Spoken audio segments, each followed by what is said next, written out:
Hey, Adam. Yo. We're trying something new today. What are we trying? Well, you're Adam Maness. And you're Peter Martin. Right, but we're coming to you from the future. Did you know that? It did. I'm still very confused. I feel like Marty McFly in 1955. Absolutely. Honest. Well, it's not that far in the future or the past.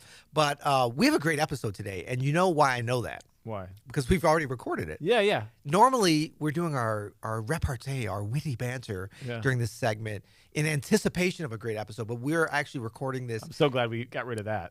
That's right.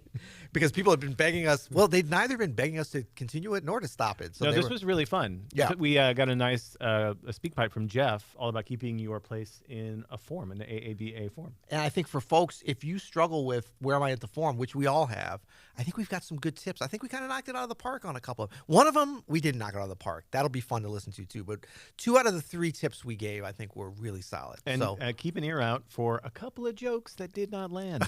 if you're a fan of that, stay tuned.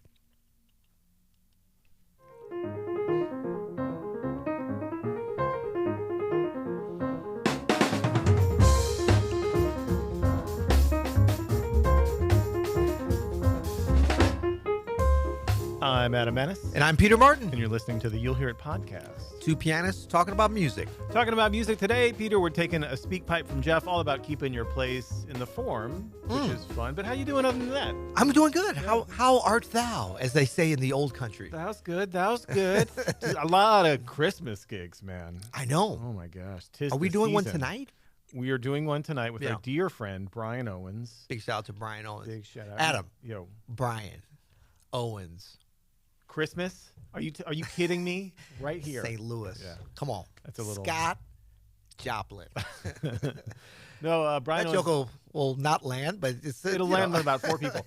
But Brian's a great soul singer, and he's been doing this Soul of the Season concert for a few years now. Yeah. And it's a really fun show. A lot of great special guests. So we're going to be out there. Peter and I both playing. Christine Brewer. Yeah. I have trouble saying that name. I'm not going to lie. Brewer. Amazing. How come I can't say that? Soprano. Yeah, amazing. I mean, just the fact that she is local for us. Yeah, I mean, a couple of Winans are in the house. Some of the Winans, they are not local, but they are. Yeah. It's gonna be fun. And to tell you the truth, I am not a fan of. There he goes. I'm not a fan of jazz. Feedback. No, I can't say that I'm not a fan of Christmas programming. I'm not a fan of Christmas programming in November. Which is often the case, tough, yeah. But now, we're into December. I'm fine with it. It's the season. It's hard. There's right? only like 20 songs, like max 20 songs. I feel like pre-Thanksgiving it's a little aggressive. It's very aggressive. Yeah, and it just kind of spoils it. If Christmas is all the time, then it's no time. Exactly. Like you can't be special. Are you guys listening at the Hallmark Channel out there? Let's get that together. Yeah, let's not slag off the Hallmark Channel because they are the greatest. No, that's Christmas all year round. All year. The only time of Christmas all year round, Christmas in July, which is charitably building houses for underserved folks. I'm down with that. I hate kind of that. Christmas. I don't like that at all. I'm just being contrarian. Yeah. But we will remind folks that if you would like to leave us a question, one of the most technologically astute ways Don't to come down the it, chimney. Right. Don't mail it to the North Pole. Don't do that. You go to speakpipe. No, don't go to that. Go to you'llhearit.com and click on the speakpipe button. It's actually, Speak it pipe says button, leave us speak a pipe button. message, but yeah, Oh, it does. click Okay. on that button. Yeah. Yeah. And you could be like Jeff here, who had a really specific and very good question about keeping the form. Was it oddly specific or just very specific? Evenly specific. Evenly specific. Here's Jeff. Let's go. Hey guys, Jeff here from Portland, Oregon.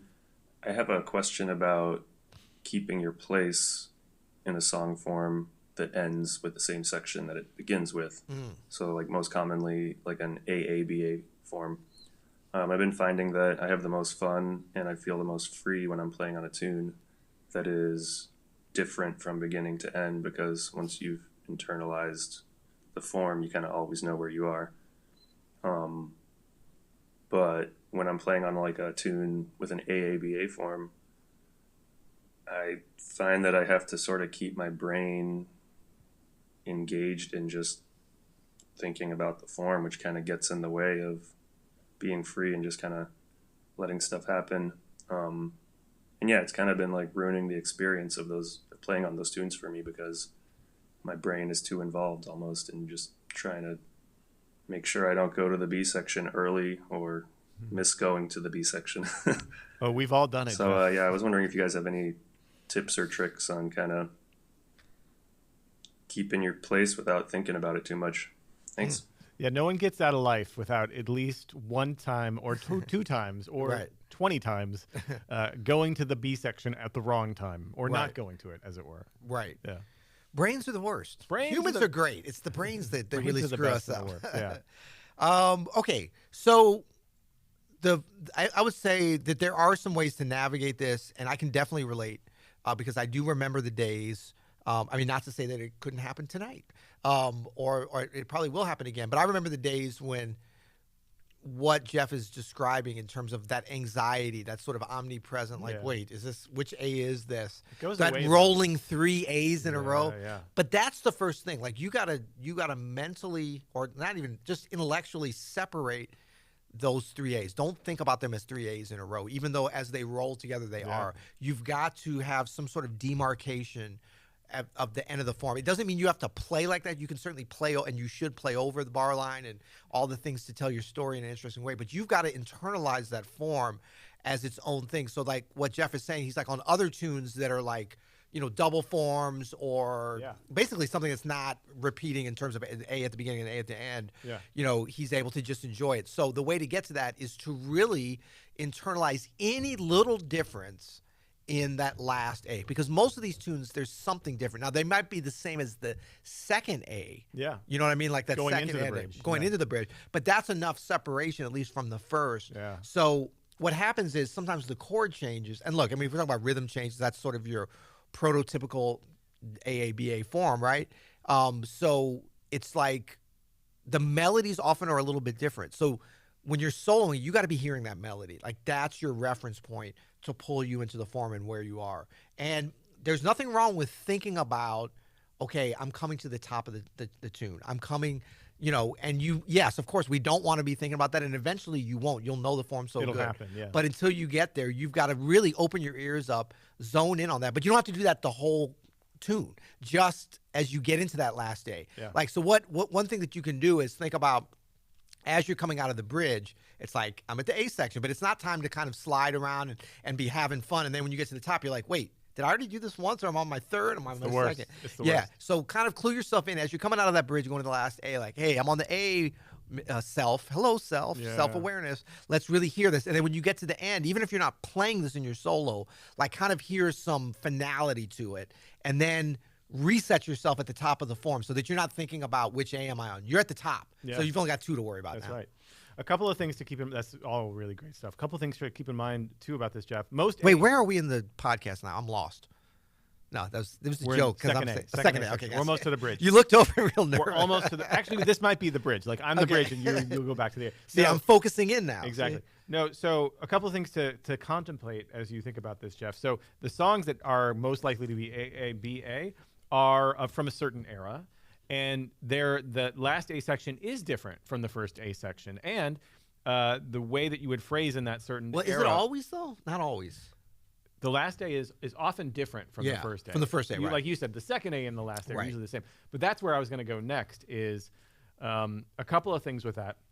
You'll hear great players from the era that these songs were most often written and played in.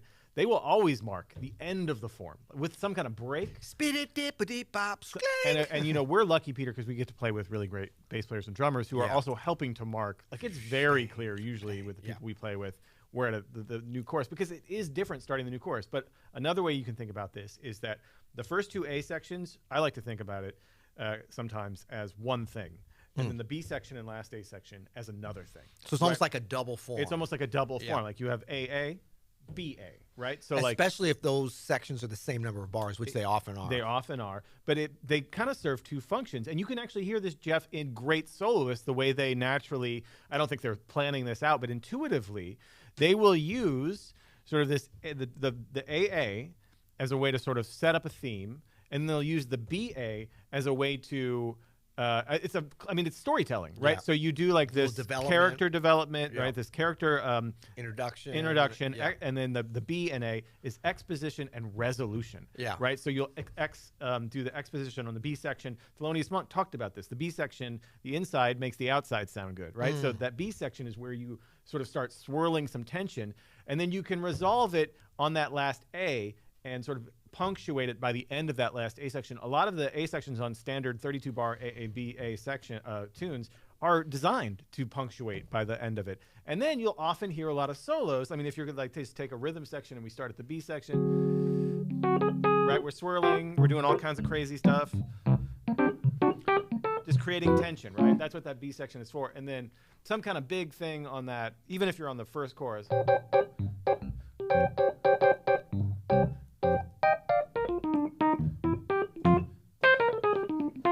Reset. And then you're resetting, right? So you do like, even if the rhythm section doesn't do a break for you, you can think about it as a break. Yeah. Right? You have this, again, introduction of your theme on the A, and maybe introduction and maybe, what is it? Capitulation?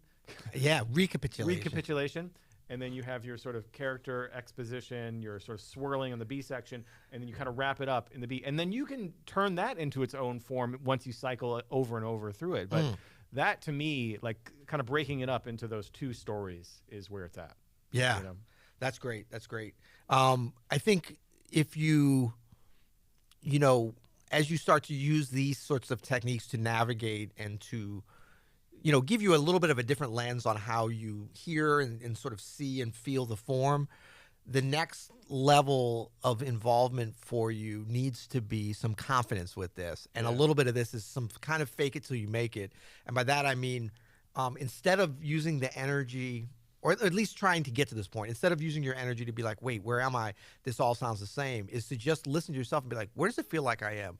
Like, and am I actually comfortable without knowing where I am? Feeling it is such a big part of it. Yeah. And then just kind of going for it. I mean, look, this is not, what's the worst thing that's going to happen? You're going to go to the bridge early, or you're going to go to the bridge late. Yeah.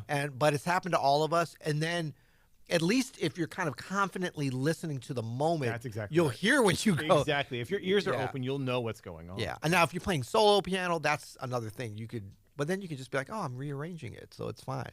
And you can rely on the melody here too, Jeff. Your melody is helpful. A lot of these songs were written with the melody wrapping it up nicely at the end of the second A section so that you can go to the bridge. But I would bet for Jeff and for a lot of folks that when you think you're not sure where you are, that there's a better than 50% chance that you actually, whatever you kind of intuitively go through to, is where you are actually in the form. Totally. And with more experience, but also with more intentionality in terms of your focus and being like, I'm going to tell the story as opposed to worry about where I am in the form. Then I'm going to let the chips kind of fall where they may. Yeah. Like that can accelerate that process a little bit, but you got to be willing to walk out on that ledge, because if you don't, you won't really be able to develop that confidence to do it. Because like now I know, like for most of these tunes, if I know them, I'm not at 100% accuracy, but I might be at 98 or 99% in terms of I don't have to think about the form. And if I'm lost, then I can just kind of go to where, like, listen for a second. Okay, that's where I'm at, without having to worry about it. And definitely not the A things, being in a row. Like, that just doesn't really happen to me anymore. But it did. So that's what I'm saying. Like, this is definitely something. It's not like you have to be born with it. You need to work your way through it. It happens to everybody in the B. So, sorry, I just went to the B section a little quickly. Oh, that was a joke. Sorry. Sorry. Yeah, let me know. Okay, I'm not a fan of jokes. No, I got you. That was good. Sorry. But that's a great, man. Thank you, Jeff, for the question, and definitely something that I think everybody on different levels and in sort of the spectrum of where we are at with this struggles with this, but just know that there is a solution at hand. So and also that your way towards it. It gets better too. Like the more experience you have with it, the sort of easier it is, like you said, to feel your way through it. Yeah. All right. Well, that's it for today. Until next time. You'll hear it.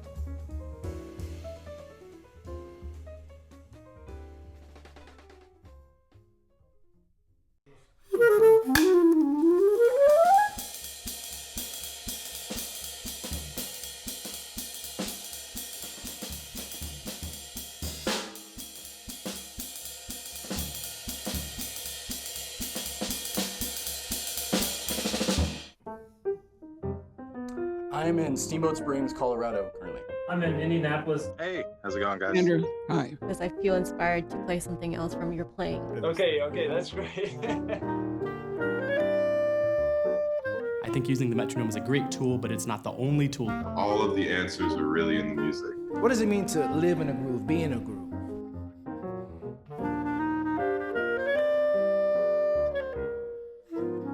Until next time, happy practicing.